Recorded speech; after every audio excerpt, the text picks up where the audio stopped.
Are you sitting here and saying Nikola Jokic is having his numbers padded?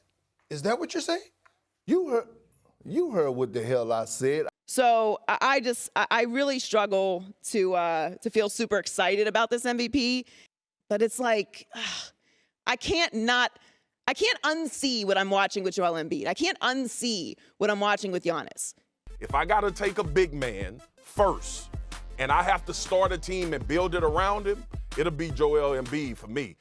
When you look at the list of league MVPs over history, I say this with respect to Jokic. Historically speaking, he would be the worst one we've had in 35 years.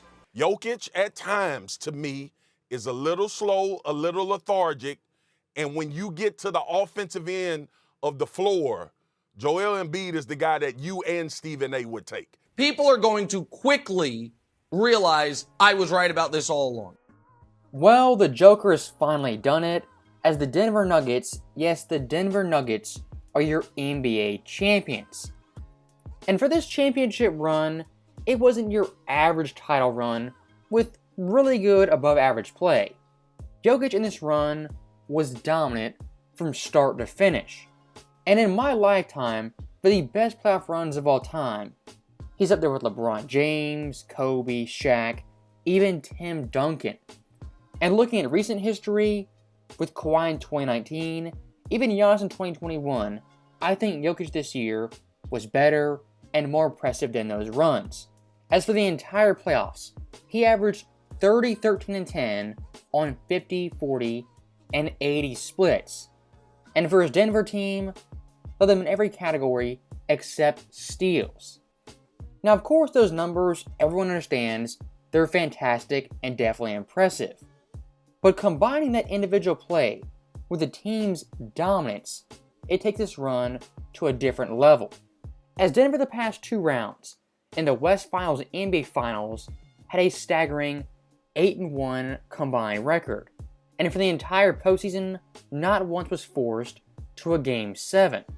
Out of the last 20 years, the most dominant playoff runs of all time, only the 2017 Warriors have a better record than this Nuggets team. And if you want to go back even further, the 02 Lakers went 15-4, and the 01 Lakers 15-1. You've got to go back to Shaquille O'Neal to find a dominant playoff run individually and team-wise that competes with Jokic this season. And I do want to highlight some of Denver's role players like Bruce Brown, Aaron Gordon, even KCP, as all three of those guys had big-time moments and big-time plays in this year's finals.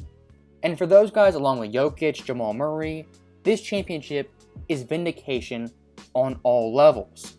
And for someone like Murray looking at his career, after winning this championship, he's a made man and the best player in NBA history to never make an All-Star game.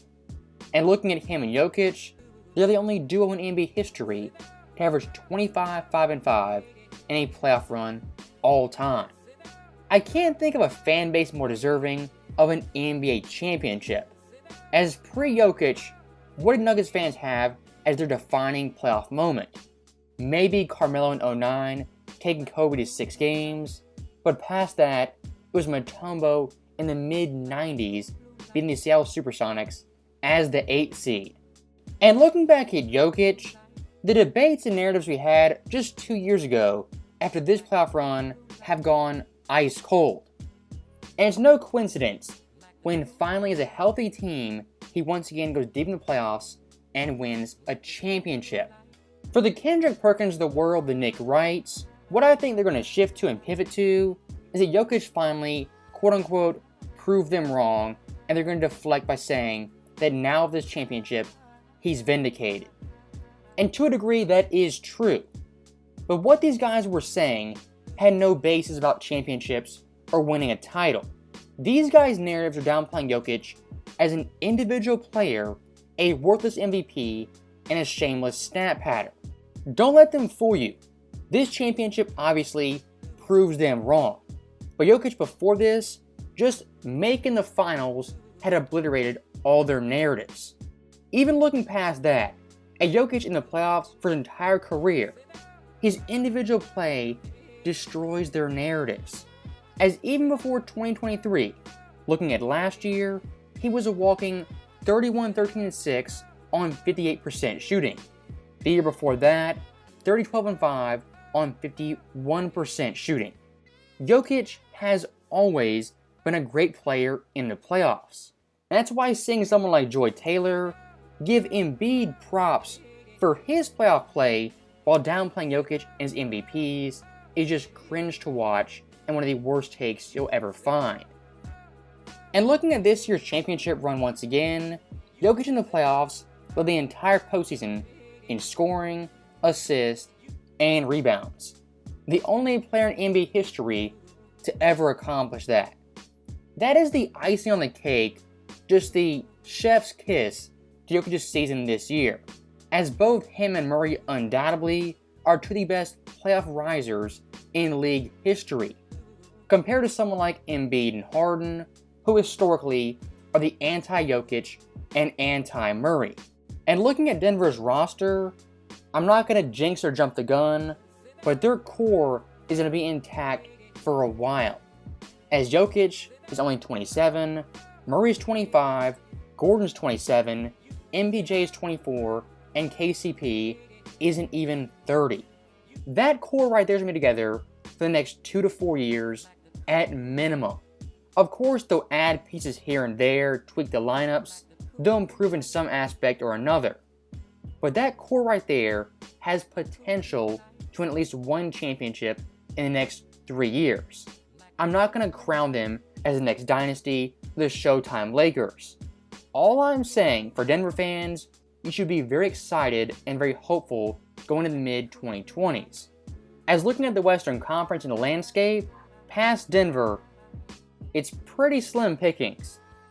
And for Jokic specifically, there's not a team defense or defender, or even a head coach who can stop him or limit his game. Look, in the Western Conference Finals, he abused Anthony Davis and treated him like a toddler. And past that, LeBron James, Steph Curry, Kevin Durant are all 35 years or older. Someone like Luka Doncic has very little help. Kawhi and PG always hurt. Ja and Zion have their off-the-court issues. And past that, the Western Conference, it's a jumbled mess of unserious teams and young squads. Even with that being said, I don't want to get it twisted.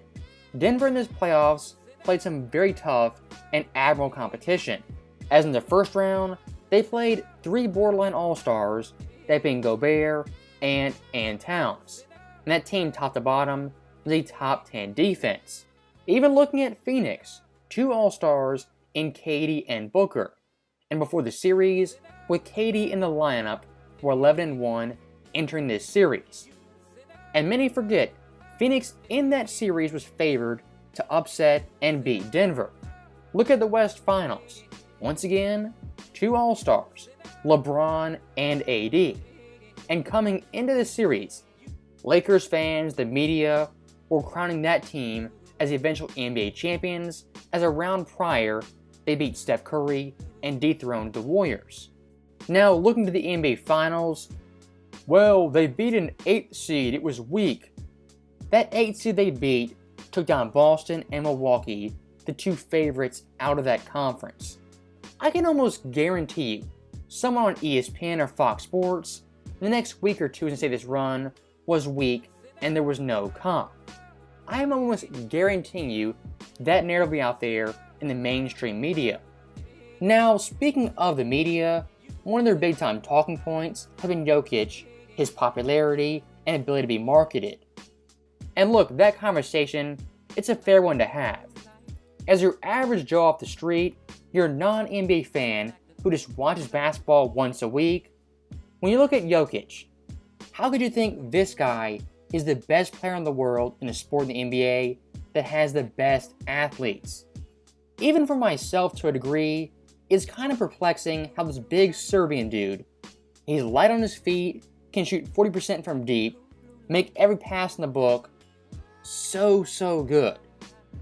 From the raw eye test just looking at him, it shouldn't be possible, but yet it is. And above all else for Jokic, what amazes me is how consistent he is. As in this year's playoffs, only once did he score under 20 points. What was that game? In Game 1 of the first round versus Minnesota in a 29-point win. For 19 straight games, Jokic has scored 20-plus points. In NBA playoff history, only Jordan, LeBron, and KD have longer streaks. Long story short, this run by Jokic, individually and team-wise, was one of the best of all time. And I can't say enough about him, his teammates, how much better he makes them, and just how good his Nuggets team was for the entire season. So, for last time this year, congrats to Jokic, the clear-cut best player in the world, and the rightful MVP. As always, thank you guys for watching, hope you enjoyed it. I'll see you next time.